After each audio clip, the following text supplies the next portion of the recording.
আমি ছাদে কাপড় লাগতে উঠছি। হ্যাঁ, গোসল করলাম, কাপড় ধুইলাম, তারপরে এখন দেবরের ছাদে কাপড় লাগতে আসছি। আর রোদ নাই, আমার বাড়িতে তো রোদ পাওয়াই যায় না, একদমই না। এখন এত কাপড়, ঘরেও জায়গা নেই। এগুলি করলাম ছাদে, ওদের ছাদটা ফাঁকা আছে, তাই আমি কাপড় লাগতেছি। এটা কোথায় লাগে? এটা তো আবার পানি পড়বে। হ্যাঁ, সবাই দোয়া করেন গো। আজকে একেবারে এত কাজের মানুষ তো গ্রামে পাওয়া যায় না, নিজের কাজ নিজে করতে হয়, পুরা বিদেশের মতো।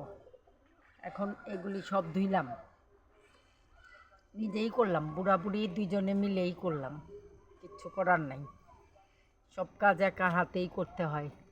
আল্লাহ হাফিজ, সবাই ভালো থাকবেন।